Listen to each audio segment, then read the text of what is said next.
welcome you to this panel presentation by our phenomenal UCSD partner, Africa ELI. You will learn so much from these amazing women. Please note that we are recording this session for those who are unable to attend. We did have some people that wanted to attend, but had classes or meetings. We are overjoyed that you're here to learn more about our panelists and their work. I wanted to take a moment to thank you all for attending, as well as to thank some organizations that have really supported the partnership between Africa ELI and UCSD. First, we wanted to thank the UCSD Changemaker Faculty Fellowship and the Teaching and Learning Commons, whose support allowed us to dream big and get this partnership off the ground. Without them, we would not have been able to fund our first well-being club for youth in Uganda. So we really appreciate that support. We'd like to thank the UC Links Network, which is a global network of wonderful people supporting after school and out of school programming for youth in California and around the world. You'll see in the chat some of those people, and we really appreciate your support and that you're here. We also want to thank the Center for Gender Equity and Health at UCSD for supporting us through research mentorship. They've been really instrumental in helping us find instruments to measure and validate the work that we're doing. Finally, we would like to thank the UCSD Department of Education Studies and the Partners at Learning, or PAL program. And Haley, one of our amazing students, is sharing some of these programs in the chat. Thank you, Haley. The Partners at Learning program is called PAL, and PAL students, as well as students in my Wellbeing Lab, are working on a variety of projects with Africa ELI, including co-designing the website, which is really fun. The students meet with these amazing women and kind of replan and restructure their website.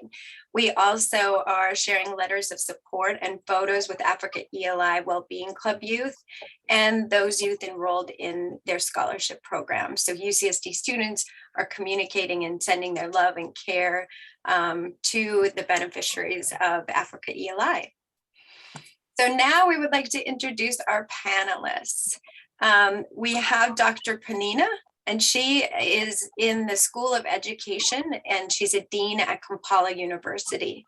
She has a PhD in management science and a master's of philosophy and education from Norsk Lærer Academy, Bergen, Norway. I'm Norwegian, but I pronounced that wrong, so bear with me. Her research focuses on the well-being and education of vulnerable girls and women, and she is the chairperson of the board of Africa ELI.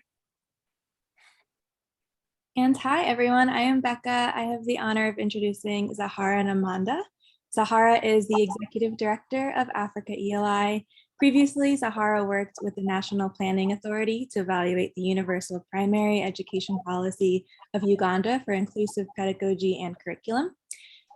Zahara holds a bachelor's in arts economics from Makerere University, a master's degree in education, public policy, and equity from the University of Glasgow, and a certificate in conflict, rule of law, and local security from the Hague Academy in the Netherlands. And finally, we have Nora Nalataya, is an experienced secondary school teacher and counselor in Uganda. She holds a bachelor's degree in education from Makerere University. As a member of the board of directors of Africa ELI, Nora is engaged in program planning, reporting, budgeting, and program implementation. I want to take a moment to let Becca introduce herself because she's one of our instrumental partners in this work. And hi, everyone. I'm Becca. I know many of you, so hi, or nice to meet you if I haven't met you yet.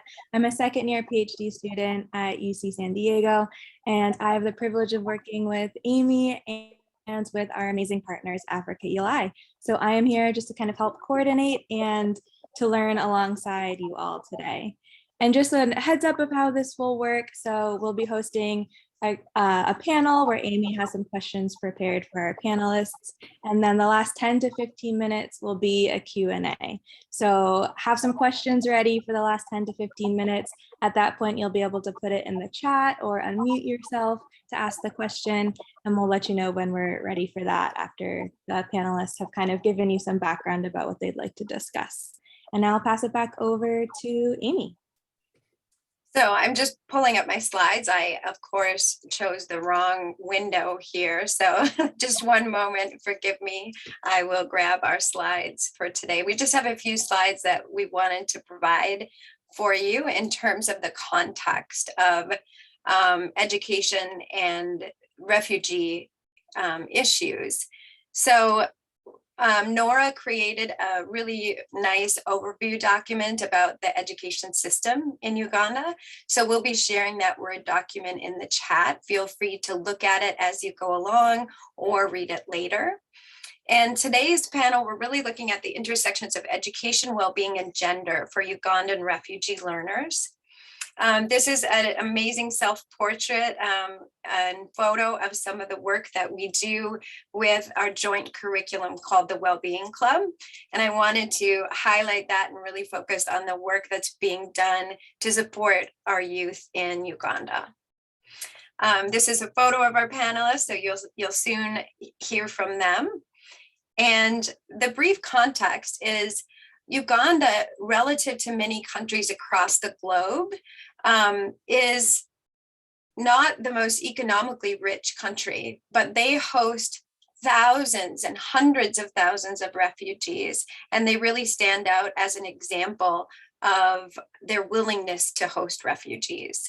So this slide just gives you an area and some information on how many refugees are within the community. And you can see that it's a lot. And many of these, there's kind of an almost equal split between girls and boys that are coming in. There's a few more girls that are age 18 to 59, girls and women. And you'll see that there was an increase in refugees throughout the course of the year. And there's a variety of reasons for that. Most of the refugees are coming from South Sudan, the Democratic Republic of Congo, Somalia, and then you can see that some of the countries that have less refugees attending. So Zahara will be able to introduce a little bit about South Sudanese refugees. There are really specific needs within this population. One of the largest needs is unaccompanied minors or separated children.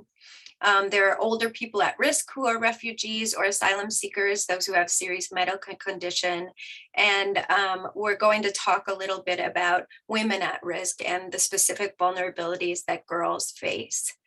The educational context to provide is that Uganda had one of the lengthiest school closings in the world during the COVID-19 pandemic, 22 months. This puts a strain on youth, and our panelists will share more with you about that as we talk. We want to make sure that we have time for question and answers, so please feel free to use the chat or to raise your hand during our Q&A time at the end.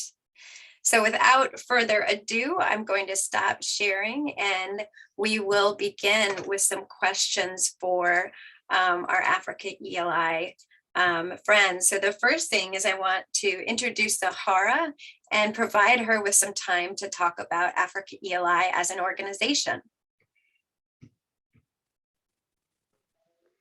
Yeah, thank you so much, Amy, for this invite, and thank you everyone for really coming and sharing with us and us sharing with you as well. My name is Zahara and I'm the Executive Director for Africa Education and Leadership Initiative. It's really a big pleasure to meet you all online.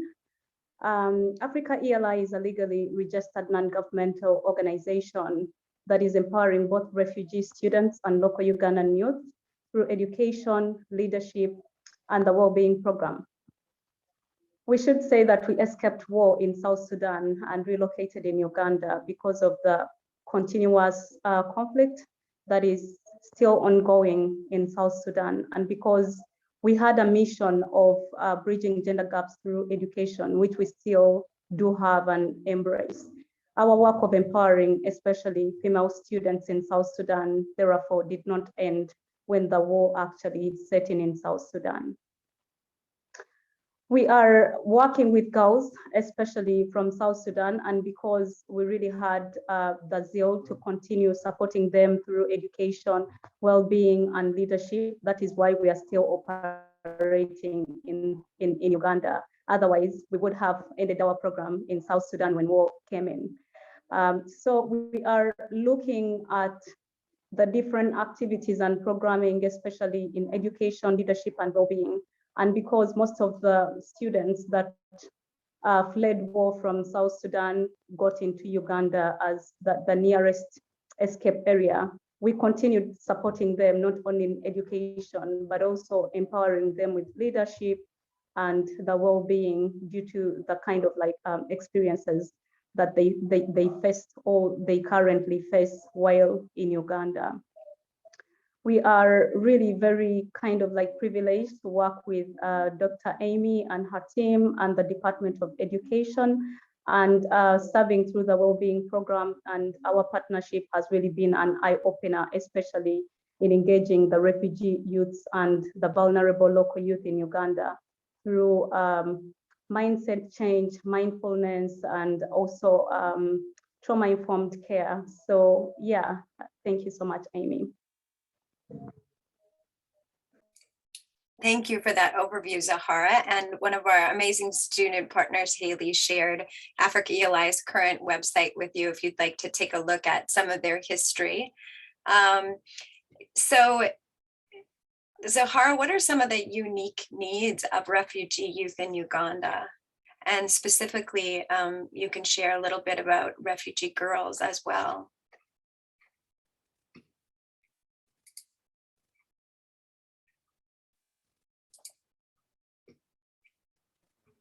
I don't know what happened.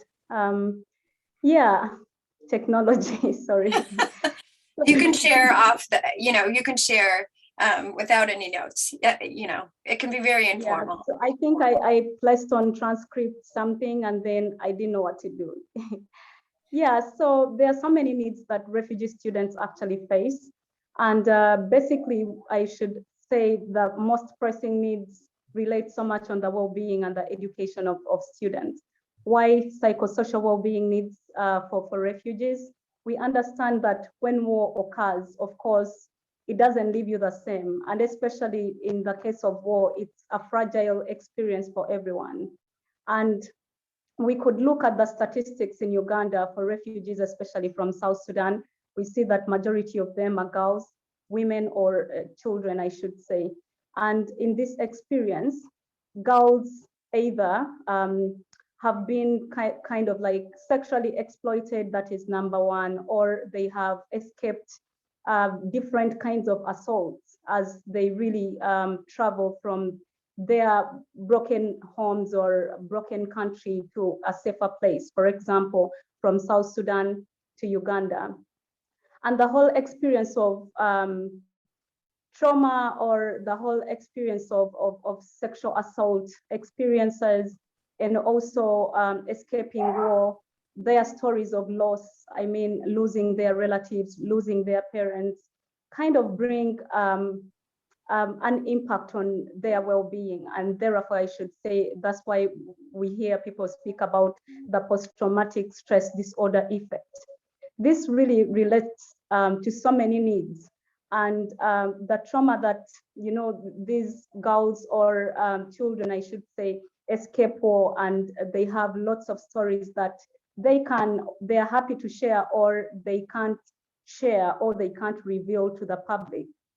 Then we should say that psychosocial well-being is a very big challenge or a need. And this need has not been so much noticed, or it is a raw area that majority of us who work with such a group have not realized. So that's why the Wellbeing Club is really very important at this moment, that we are empowering the girls through the Wellbeing Club and using trauma-informed care to support their well-being and also to empower them, unlock their potential, and also create a story of hope, a story of resilience. And secondly, the education. Why education? Education is very important because when we share a story of loss, when we think about sexual assault, when we think about our parents leaving us, or our parents not being reunited by their parents, I mean the refugee kids, or fleeing war and coming to Uganda as unaccompanied children, just like the statistics really showed, we see that the only hope for refugee students is education. Through education, they really find a place to belong. They find a community to share with their challenges. They find space to re-energize and have self-pep talks, I should say, that reveals a lot of potential in them amidst their stories of loss. So education, however, is not prioritized, because once, especially the girls reach in Uganda, we know that in South Sudan, worldwide, once you go and look at the statistics of countries where girls' education is not so much supported, we see that South Sudan is actually rated #1 or among the top countries where education is not possible. So either marriage or girls taken to be as bride wealth, this has really put their ambitions very, very low. And we see that the gap of children being enrolled or girls being enrolled in school, we could see that boys are higher, or girls are just a half number of the boys in the school. That is a very big problem. So if we are empowering a generation where women can participate in leadership, where women can build their resilience, how about education? If this is missing, I mean, we are not doing enough, even supporting them with their well-being, and they cannot be in position to access information regarding their well-being through education, there is a problem. So yeah, those are the two needs. And I would want to relate this to our scholarship program. So basically, we attach these two priorities, education and the well-being needs, into our well-being program, and then the scholarship program, which we really cherish and we are so happy to really engage in. Thank you, Zahara. I do want to share that only 12% of teachers in Uganda have any kind of refugee-centric trauma-informed care training. And so part of that and part of our efforts that we'll talk about a little bit later is how do we support teachers in supporting refugee youth. I do want to mention, we've talked about the Wellbeing Club. The Wellbeing Club is something we designed here in the US. It's an 11-module curriculum that is visually arts-based, and it includes games, mindfulness activities, visual art, and a model of holistic well-being that provides youth with a language and shared experience. And Becca and Esmeralda helped me to write that curriculum out as with other students here at UCSD. And Zahara and Dr. Panina and Nora have really been able to take the curriculum and make it their own in amazing ways. And so we'll talk about that a little bit later. Nora, I'm going to turn it over to you. What is challenging and what is inspiring about teaching in the Ugandan context? Yeah, thank you very much, Amy, for the opportunity, and thank you everyone for attending. Yeah, I'm happy that I'm a teacher in Uganda here, and yeah, as a teacher in Uganda, there are so many challenges that we are facing. These challenges come right from the start. As like when we are still students, not until we become teachers. So like they are following us. So as teachers in Uganda, we have problems of absenteeism of students. You come to realize that as a teacher, there is a way you get dismantled and kind of fail to focus because of the absenteeism that is in your class. Reason being, now that Uganda is a third world country, there are so many parents who don't have enough money or don't have money to pay for their students or their children. So you find that these parents cannot pay school fees at the beginning of the term. So that means that oftenly their children are sent like back home. So because of that, you find that if at all you have like maybe 80 students, you find that maybe you find that you have 40 of them, meaning that the other 40 have gone home to pick school fees. And the problem is they are not going to come back the next day. You find that they've taken like a week, meaning that they have to miss the whole week or 2 weeks without coming, because the school cannot run without funds. And the only option that is left for the school is for them to send away the students, not until the parents get money to pay for that for the students. So that is a major challenge here in our country. And also the other problem that we have that is very serious is about the curriculum. Yeah, our curriculum is kind of, yeah, I should say that it's kind of disorganized, because our curriculum is more of theoretical. You find that most of the students have the knowledge, but they don't have the skills. Okay, like they're not practical. So whenever it comes to going out in the field, you find that they cannot practice what they were taught. So as a teacher, you really feel bad, because somehow, somewhere there is a way you can't change it, because you're following the curriculum. The moment you change it and you're like, let me do both practical and theoretical, you find that for you, you're lacking at the back. So at the end of the day, you have to run by the pace of the curriculum. So that is quite a challenge. And also there is a problem of congestion in class. I think our classes are not like yours. In your classes, I saw maybe you have like maybe 15 to, okay, like a few number. But here, especially in secondary and at times in primary, depending on where you're teaching, maybe if I give an example of a government school, you may find that a government school has more than 120 students, and all those are handled by one teacher. So it is quite pressing for you as a teacher. You have to be very, very audible to make the class understand what you're teaching. And at the same time, you have to monitor all the students to make sure that they're following what you're teaching. So that is a very big challenge. And in case you're like, okay, now let me concentrate, let me stand at the front of the class and maybe watch from there whatever's happening, you just find that you can't deliver effectively. Yeah. And the other problem also that we have is the less pay. At first, people have been bearing with a less pay. That is in terms of payment, like what you get at the end of the month. At first, we've been bearing as teachers, but when it came to COVID, things really got worse, to the extent that the money was already a little, but then when it came to COVID, it was reduced more compared to the previous.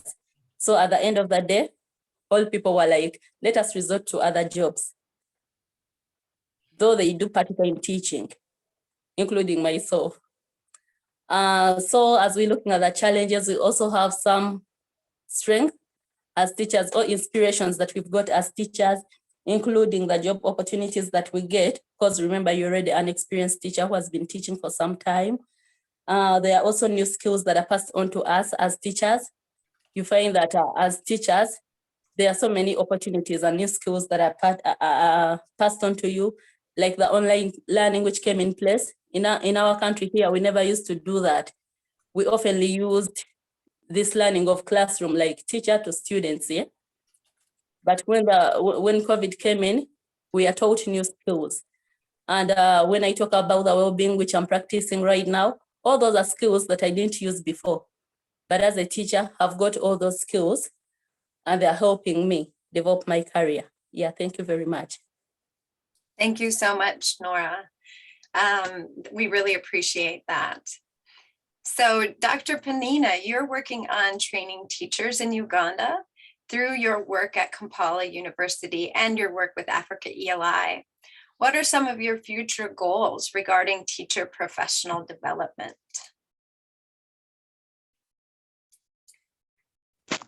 Thank you so much, Dr. Amy and the group and the entire audience that are listening in. Yeah, Dr. Penina, I'm a lecturer by training, and I think some of my students are listening. So somewhere they will be agreeing with me. When we talk about professional development, we are looking at how trained are we, and what do we need tomorrow? When we look at this question on teacher professional development, then what are we looking at? But I wanted to define the professional development, looking at the continuing education and career training that each of us must have as a teacher, because teaching is not any other job that you can just run in and teach. You must be trained. And I also wanted to give you a number of teachers that we have in Uganda, where we have primary teachers. From the last census, there were 200, oh my God, 200, I don't know how to read this, 202617, 22617 teachers. And then for secondary school, it's 58, 100 teachers, bringing to a total number of 260,717. That's a very big number. Then we do have teachers who are trained in different levels, from second certificate, who are going to teach nursery to diploma to degree to master's and PhD. So when we talk about professional development, we are looking at the qualified personnel, who is qualified to teach and at what level, and then how should we have refresher courses? How should we have the more pedagogical training? Yes, you have finished the class, but should you go home and just teach? No, you must have more training each and every day. So that one should be one of our future goals. And again, when we go into the well-being, where I am now, how do we look at the well-being of teachers? And then what is the future of us and the students tomorrow? So I look at the mental well-being to be the positive concept related to the social and emotional well-being of individual and community. A teacher must be concerned with me and my students. I can't be me alone. We don't deal with money like you sit in the corner. We deal with human beings. So what is my social goal? What is my emotional goal? What is the well-being of the student and myself? So the major things I was looking at, or I'm thinking about, to be our future goals. One is having the ability to cope with and bounce back from stress and sadness. Today we had a well-being program, and I was talking to one of the students, and there's something she said, and she said, I learned one thing, the mindfulness activity from the well-being, and it has helped me. For example, I must practice mindfulness when I'm going to talk to the teachers. And I was like, oh, how? Yeah, before I go to the staff room, in Uganda, we have staff rooms where a teacher goes sit, have breakfast, have lunch, mark scripts. So those are like individual offices. So she said, I have to breathe in, breathe out, and be sober. And when I do that, then I know I am able to talk. And I was, so why do you do that? These teachers have stress. Sometimes you can go on a bad day when this man or woman has come with all the stress and he throws it on you. I felt like, oh my God. So one of our future goals is the ability to cope and bounce back from the stress and sadness as we move to class.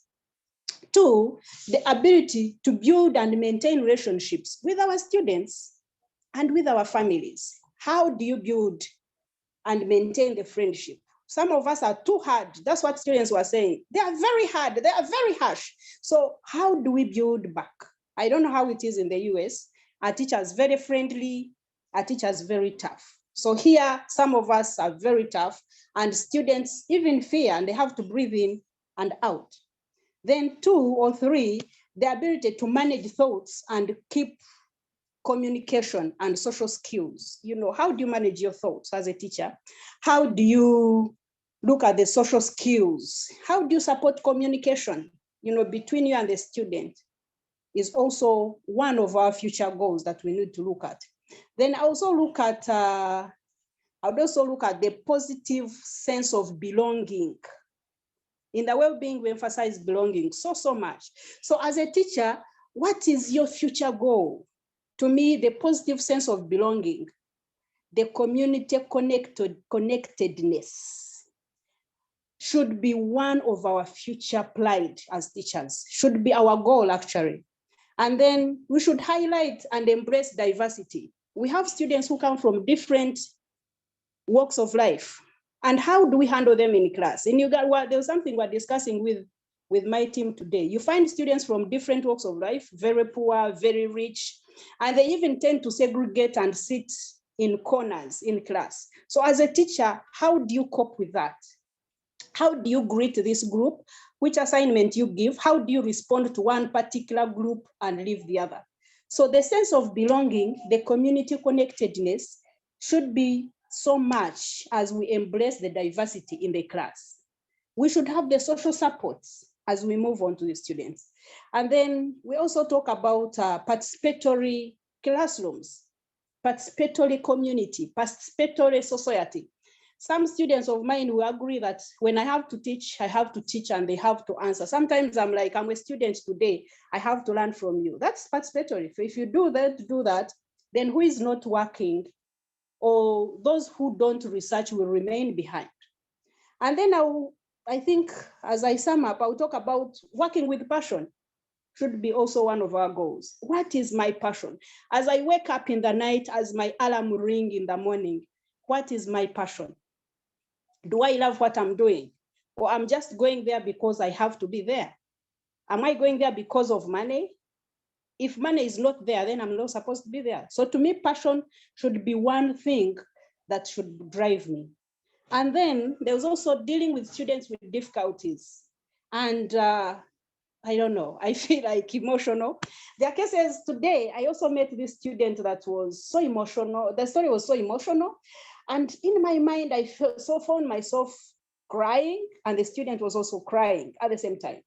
And then I was like, oh my God, Ashuma was in class, what would I have done?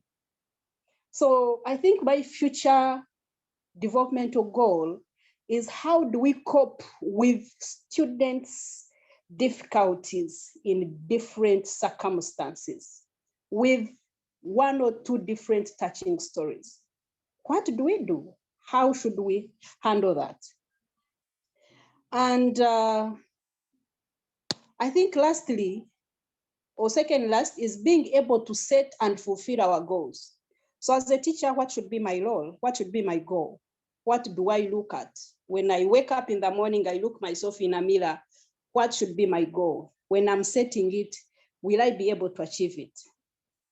And then I will conclude by saying enjoyment of life.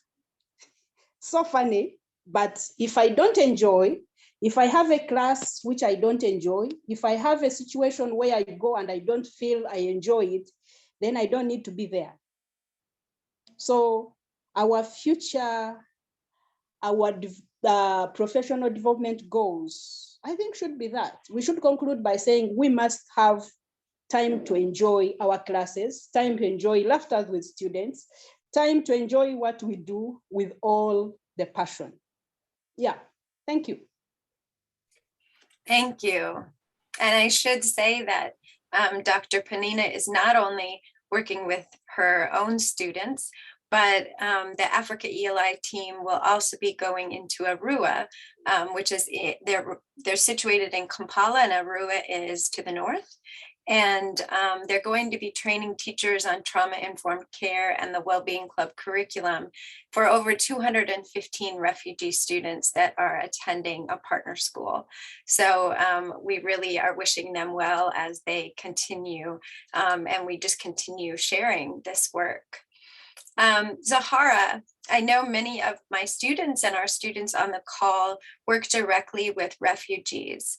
What are your overall recommendations for working in the field of refugee education? Yeah, so thank you so much, Amy, for that. I think working in the refugee community or being an educator who is very passionate about refugee work, first of all, I should say you need to be empathetic. There are so many experiences in refugee communities or working with refugee students, and you find that through such kind of experiences, you need to really be patient. For example, how are you dealing with the stress of refugees? Just like, yeah, just a moment, just a moment. We often hear Zahara's dogs when we're on conversations. Sorry. That's okay. Yeah. Yeah, sorry about that. So I was saying working with refugees really needs a lot of patience, and somebody has to be empathetic. For example, refugee students really go through different experiences. And with that, you find that teachers do not understand their kind of like experiences, and they really don't want to know what Dr. Penina was trying to really relate to. That she finds herself, for example, crying when she listens to a story of this child. How many teachers are actually willing to listen in to such kind of like experiences that kids really go through, and kids who, for example, migrate as minors, kids who go to school and they even don't have basic needs, and maybe a child goes late at school and a teacher will only get a stick and hit them, yeah, punishing them for coming late, not taking time to really understand why they even came late. We learned that in the process of migration, you find that languages are very different. And for example, in South Sudan, the curriculum especially was so much focused in Arabic. And in Uganda, our official language is English. And therefore, our curriculum is English focused. So language is a very critical issue, but it is not something that is so much focused on. As a child comes and transitions to a new language, teachers are not sometimes patient with such kind of students, or people who seek to work with refugees may have or be kind of like acquainted to their normal language, and they expect refugees to actually have a similar connection in the language system, which is actually impossible. So you find that listening and interpreting in different things in life, or understanding education for refugees really becomes a very different thing. So at the end of it all, refugee students lose their belonging, even in communities where they feel that this is where I belong, I'm at school, but they feel school is also becoming an issue or is becoming not a safe place. So at the end of it all, if an educator or a volunteer who is very passionate about refugee work, they should so much have that kind of understanding. Create a system where refugee voice is at the center. You really want to listen in. What's the problem? Is everything okay? How can I support you? Why is this taking place? Or trying to understand more than actually judging, and using the trauma-informed strategy, whereby you employ an approach that supports the mindset of a refugee student, empowering them to really feel better, to feel that their voice can be heard, to feel that they have a safe space to share whatsoever they are going through. And this is really rarely found in among people who really want to work with refugees. So many people are passionate about working with refugees, but they are really impatient. You find maybe a refugee student is trying, for example, to speak English, but the tone is a little bit different, and that is not what you expected. Or and that may happen because they are also struggling to express the kind of themselves into the kind of English that you, an English speaker or a person who has been working within an English-based curriculum, understands very well. And at the end of it all, somebody will say, this is being offensive, this is being disrespectful, but you have not actually understood why is this person coming into this tone, because they are struggling with the language. And I mean, this is not their first language, so you don't expect them to know the basics of like communication, or the basics of kind of like having that kind of intonation. And yeah, So we should really so much be focused on understanding the voice and listening in to refugee students' needs. That is the only way we as educators, we as people who are passionate to work with refugees can transform their mind and also their academic success and future transformation within our communities. Thank you so much. So I'm going to make this last question a one-word answer so that we have time for these amazing questions in the chat. So I want to ask you just what gives you hope regarding your work? And if you can answer that in one word or one sentence, that would be wonderful. And then we'll have time to engage with our guests. So I'll start with Nora. What gives you hope regarding your work with Africa ELI? Yes, thank you very much, Amy. Yeah, what gives me hope as a teacher is the exposure that I get. Yeah, as a teacher, you're exposed to so many people out there. That is why if you're moving somewhere, you find that so many people know you, but for you actually like, oh, who are you? So those people have to remind you. So yeah, the exposure. Now that time is limited. Yeah, thank you very much. Thank you.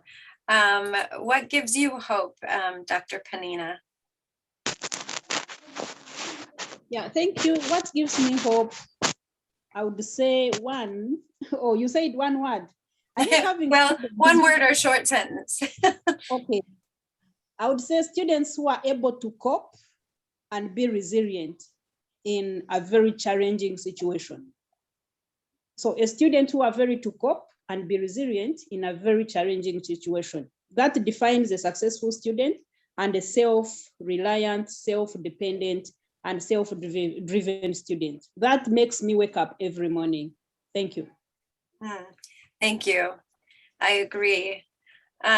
Zahara, what gives you hope? Yeah, so my energy all lies along waking up every day and knowing that every girl I support will not remain the same.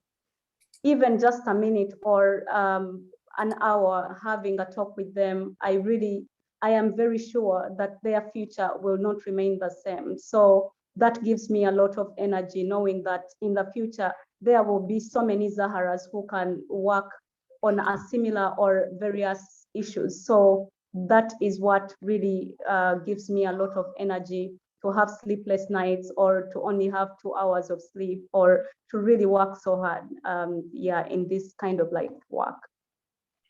That's so beautiful, the idea of many Zaharas, you know, that by reaching these girls and boys, even in the Wellbeing Club, that they will then become the next generation of leaders that will be doing that work. So I do want to say that these panelists work so hard. Often we are meeting at 7 a.m. to discuss things, which is after work for them. Again, they put in a full day doing 6-month follow-ups with our first Africa ELI group of youth in the Wellbeing Club today. And so they're coming off a very long, energetic day, and we just show so much gratitude to them for being here. Becca, would you like to share some of the questions that were in the chat? And then we invite you to raise your hand as well so that you can share comments or questions. And panelists, we'll just remind you to try to keep the questions brief so that we can get to as many as we can. Yeah, great. And thank you so much, everyone, for being here and for the panelists, especially for sharing. One of the first questions that I saw came from Gabrielle Jones, and she was wondering, are you able to identify trauma triggers and think of ways to be proactive in addressing those issues?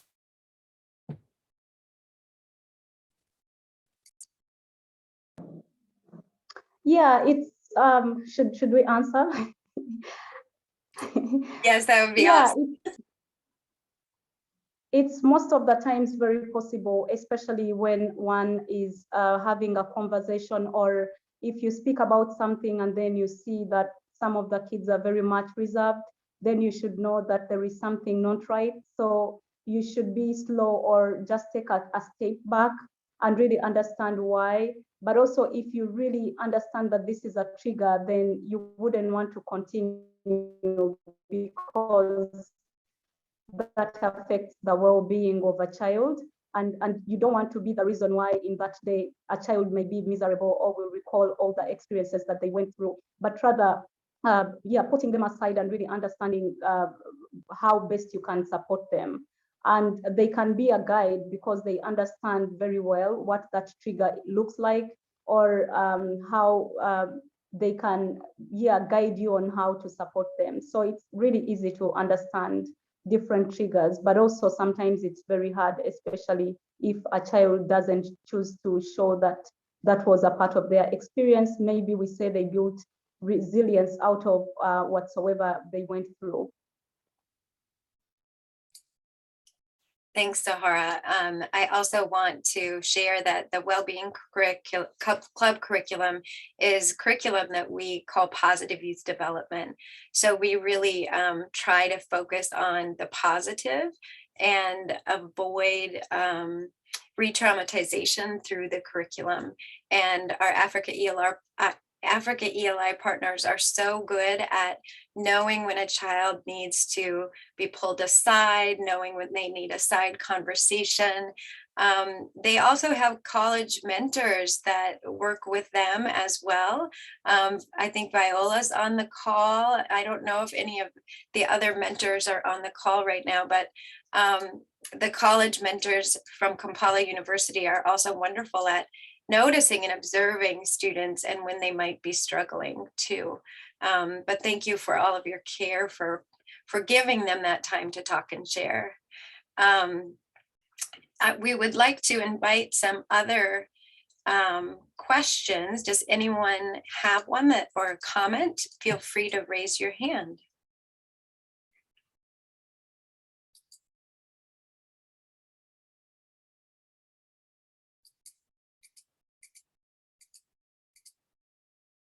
Do not.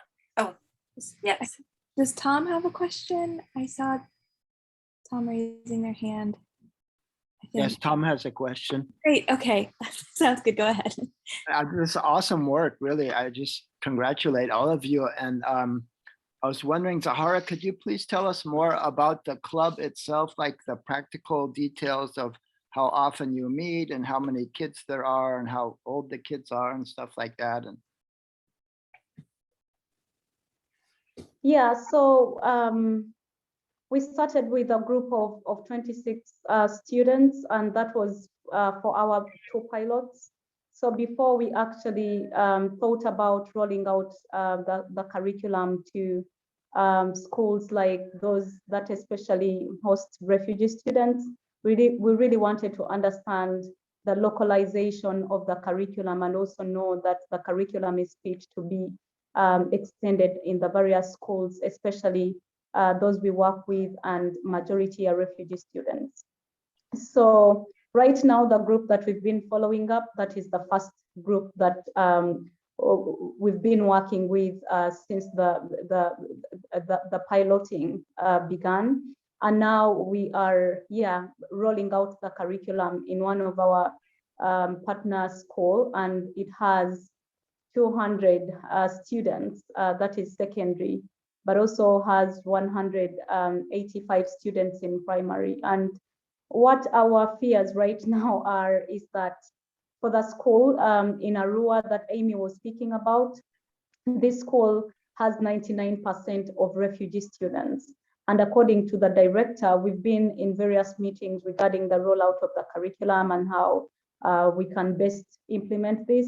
And then the challenge is that they say all the students really need to be in the curriculum. So it's not that we have to select 20 or 25 students. Yeah, so we are still looking at the best way to do that. So we are currently in Kampala with the 26 students, but now in Arua, they may even be more than that. So yeah, we are expanding, and we think the curriculum is now fit enough to be extended in other schools, especially, and maybe we hope one day this could also be integrated in the Ugandan curriculum.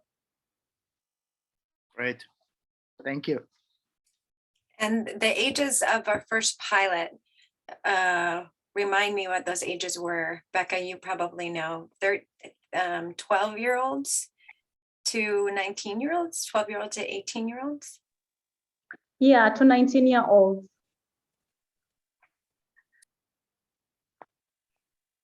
Carla, you had your hand up, and then we also have a question in the chat from Karen. Carla, would you like to go first? Good morning, everybody. It's such an honor to be here among such great scholars and people who really fill my buckets of things to be grateful for. And so I just wanted to say, Sahara, your work, I look up to you so much. Thank you for being my Shiro. And, you know, it makes me so happy to hear that your efforts are going into making these wonderful co-learners of ours a little bit more healthier with their day. And so the work that you are both doing in collaboration, you know, with UCSD, it means so much, and it's so powerful and so transformative. And I just wanted to say that, you know, thank you for continuing to be an inspiration. And you know that secretly behind the scenes, I'm sending prayers your way, and you know, hoping to keep being able to help you in whatever way I can. So thank you for your work. Thank you, Thank you, Carla. We have a question from Karen that anyone can answer. Other than language development, what other academic areas do you put a big focus on? And how do you choose these areas? Dr. Panina, do you want to answer that one? Or Nora? Yeah, I've had, other than, can you kindly come again? Other than language development? Can you repeat the question? Yeah, so other than language development, what other academic areas do you put a big focus on? And how do you choose those areas?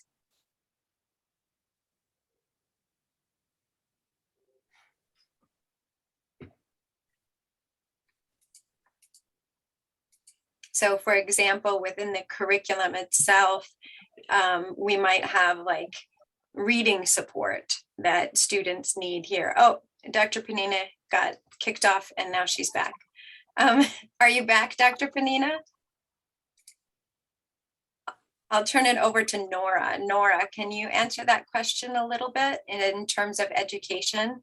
What areas do you really focus on in terms of student growth in academics? Yes, please. Thank you for the opportunity once again.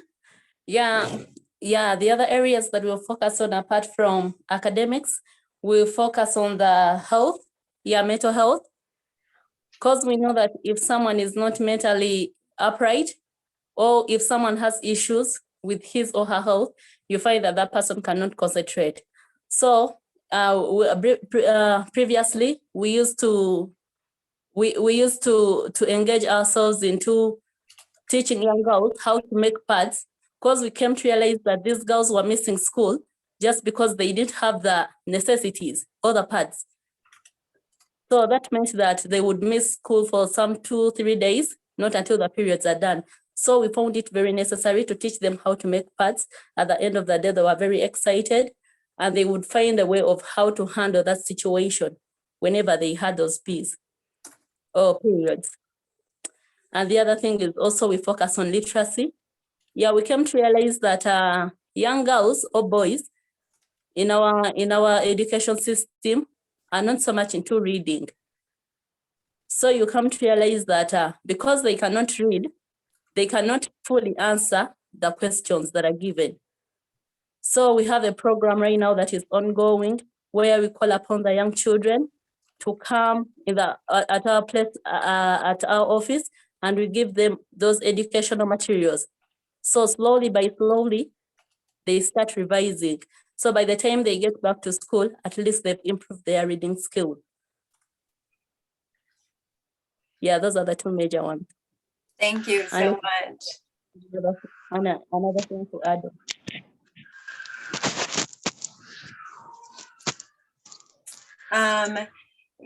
There was one great question here. As corruption is the order of the day, there's a lot of corruption in Uganda. How have you overcome it to make sure the students in refugee schools receive the education needs? And so we can talk about, everything from how we provide finances to you and how you make sure that those things get right to the kids. So how have you maneuvered that as a nonprofit? I can answer that. Yeah, so much we've been working with schools, partnership with schools, and also working with students themselves, because as we try to empower children, we are also trying to make them know that they should take overall leadership in their education.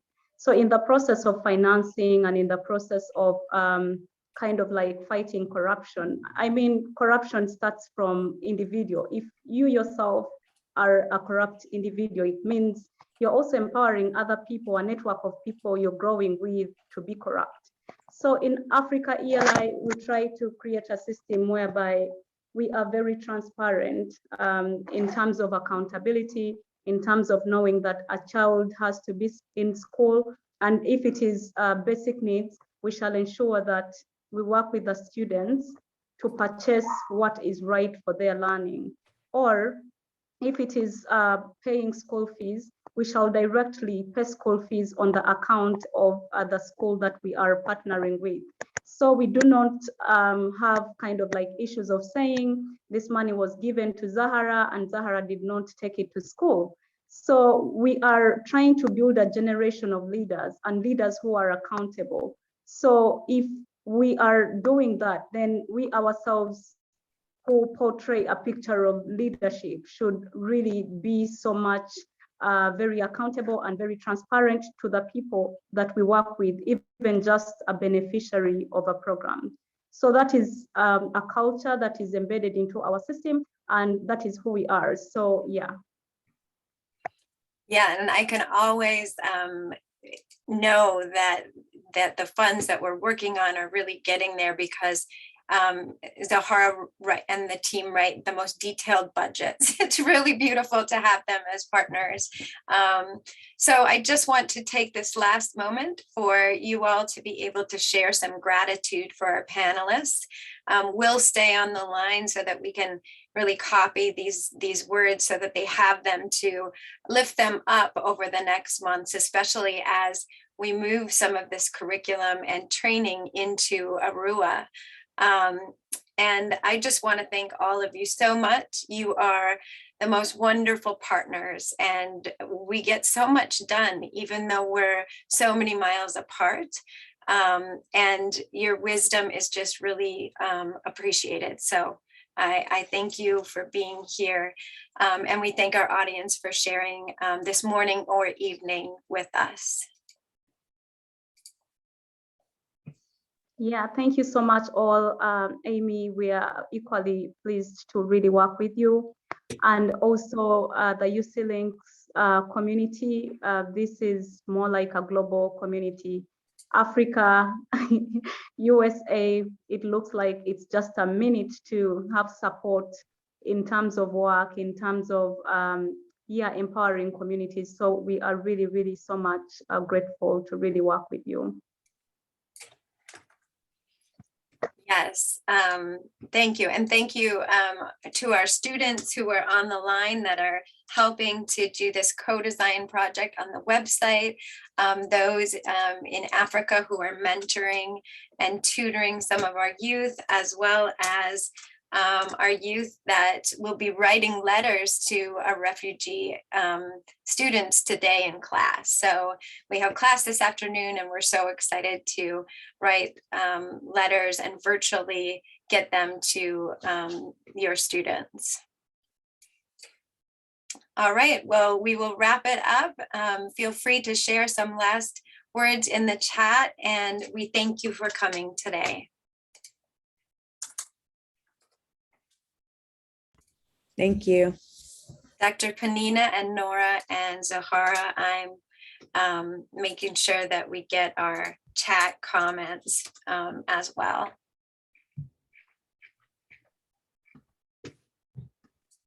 Thank you for coming. It was a joy to see all of you.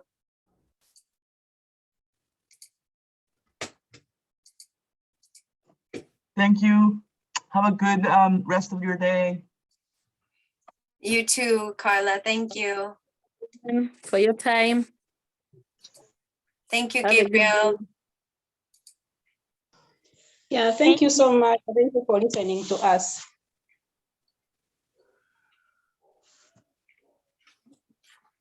Dr. Panina, it was wonderful to see some of your students. Yeah, thank you. Hopping on. Yeah, that's great.